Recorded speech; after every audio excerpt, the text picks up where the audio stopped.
दिन के 12 बज रहे थे, लेकिन सोहन अभी भी सो रहा था। उसकी माँ सुमित्रा ने आवाज दी, सुमित्रा, उठ जा बेटा, देख सूरज सर पर चढ़ आया है, कब तक सोता रहेगा। लेकिन सोहन पर कोई असर नहीं हुआ। वो चादर से मुंह ढककर दोबारा सो गया। कुछ देर बाद उसे खाने की खुशबू आने लगी। दाल में तड़का लगते ही उसे जोर से भूख लगने लगी। सोहन उठा और सीधा माँ के पास रसोई में पहुंच गया। सोहन, माँ क्या बनाया है? सुमित्रा, पहले जाकर नहा, फिर आना रसोई में। दाल चावल बनाए हैं। दाल चावल सोहन को बहुत पसंद थे। वह फटाफट आंगन में गया और हैंडपंप से बाल्टी भरने लगा। इसी बीच उसे याद आया कि उसने दांत तो मांजे ही नहीं। उसने फटाफट मंजन लेकर दांतों को रगड़ लिया और मगा साबुन लेकर बैठ गया नहाने। जल्दी से नहाकर कपड़े पहनकर रसोई में पहुंच गया। तब तक खाना तैयार हो चुका था। माँ ने खाना परोस दिया। खाना बहुत ही स्वादिष्ट बना था। सोहन ने भरपेट खाना खाया। वह खाना खाकर उठा तो माँ ने टोक दिया, सुमित्रा, अब कहाँ चल दिया?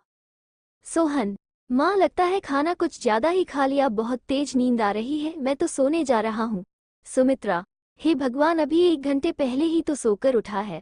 तुझे बस सारा दिन यही काम है। उठो, खाओ और सो जाओ। तुझे पता है तेरे पिता खेत में कितनी मेहनत करते हैं, तब हमें 2 वक्त की रोटी मिलती है।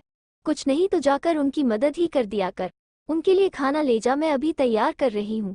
सोहन पर तो जैसे दुखों का पहाड़ टूट पड़ा। सोहन, माँ तुम्हें पता है इतनी धूप में पहले एक बार मैं खाना देने गया था, आकर कितना बीमार पड़ गया था। तुम ही चली जाना, मैं तो सोने जा रहा हूँ। सुमित्रा को बहुत गुस्सा आया। इससे पहले वो कुछ कहती सोहन तेजी से अपने कमरे में जाकर सो गया। सुमित्रा खाना लेकर खेत पर पहुंची। कबीरदास बहुत मेहनत से खेत जोत रहे थे। सुमित्रा, सुनो जी, पहले खाना खा लेते। कबीरदास, अरे तुम इतनी धूप में क्यों परेशान होती हो, सोहन के हाथ से खाना भेज देती। सुमित्रा, हमारे तो भाग्य ही फूट गए हैं, ऐसा आलसी बेटा मिला है। बस खाता है और सो जाता है, भगवान जाने इस लड़के का क्या होगा। कबीरदास, चिंता मत करो, एक दिन सब ठीक हो जाएगा। सोहन के माता पिता सोहन की आदत से बहुत परेशान थे। वो कोई भी काम नहीं करता था, बस सारा दिन सारी रात सोता रहता था। एक दिन सोहन के पिता ने कहा, कबीरदास बेटा, मैं खाद और यूरिया लेने शहर जा रहा हूँ। 2 दिन लग जाएंगे। फसल तैयार होने वाली है, तो सुबह खेत पर चले जाना और सारा दिन वहीं रहना। शाम को खाना खाकर रात को वहीं सोने चले जाना। कहीं कोई जानवर खेत में न घुस जाए या कोई और हमारी फसल को नुकसान न पहुंचा दे। सोहन, पिताजी मुझसे ये सब नहीं हो पाएगा, आप माँ को बोल दीजिए। कबीरदास, नालायक, खेत की देखभाल आदमियों का काम होता है। अगर मुझे पता लगा तू खेत पर नहीं गया या फसल को नुकसान हो गया तो तेरी खैर नहीं। सोहन डर गया। वो पिता के जाने के बाद माँ से बोला, सोहन, माँ सुबह जगा देना, नहीं तो पता नहीं पिताजी क्या करेंगे। सुमित्रा मोहन को सुबह 4 बजे जगा देती है। सोहन हाथ में फावड़ा लेकर खेत में पहुंच जाता है। वहां जाकर देखता है चारों ओर ठंडी हवा चल रही थी। वो एक पेड़ के नीचे बैठ जाता है। तभी उसे हल्की हल्की रोशनी नजर आती है। पूरा खेत लाल रोशनी से भर जाता है।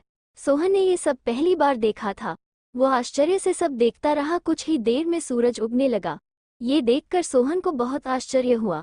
कुछ ही देर में सभी गांव वाले खेत में काम करने आ गए। सब अपने अपने खेत पर काम कर रहे थे।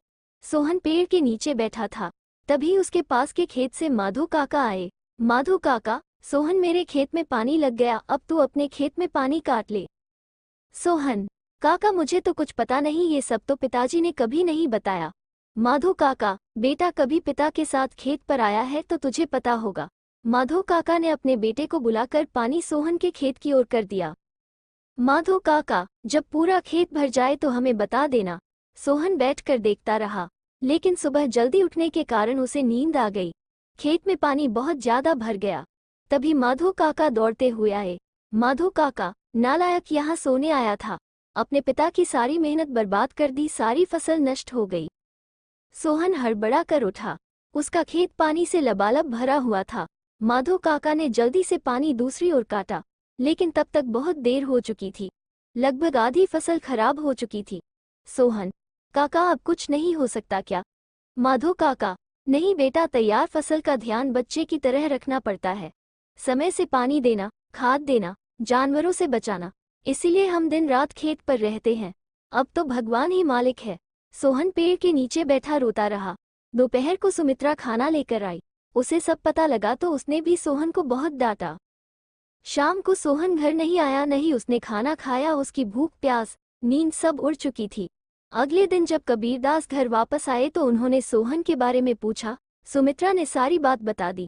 कबीरदास सब छोड़कर दौड़ते हुए खेत पर पहुंचे। उन्होंने देखा मोहन पेड़ के नीचे बैठा रो रहा था। आधी फसल खराब हो चुकी थी।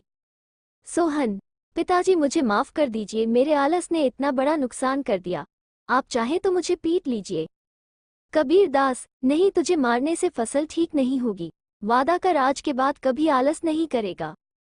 चल अब घर चल, वही बात करेंगे। दोनों घर आ जाते हैं। सोहन की आंखों से अब भी आंसू बह रहे थे। सुमित्रा ने उसे खाना दिया, लेकिन उसने नहीं खाया और वो अपने कमरे में जाकर रोने लगा। सुमित्रा, जी अब क्या होगा, आधी फसल तो बर्बाद हो गई।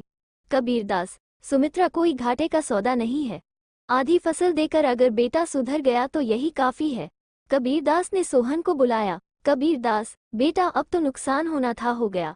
अब हमें कल से आधे खेत की फसल उखाड़कर दोबारा बोनी होगी। सोहन, पिताजी आप बाकी आधे खेत में खाद यूरिया लगाकर उसे काटने का इंतजाम कीजिए। मैं इस पर अकेले काम करना चाहता हूँ। अगले दिन सुबह 4 बजे सोहन अपने पिता के साथ खेत पर पहुंच गया और पिता के बताए अनुसार खेत पर काम करने लगा। 4 महीने कठिन परिश्रम करने के बाद नई फसल कुछ बढ़ती हुई दिखाई देने लगी। सोहन अब एक कर्मठ, मेहनती इंसान बन चुका था।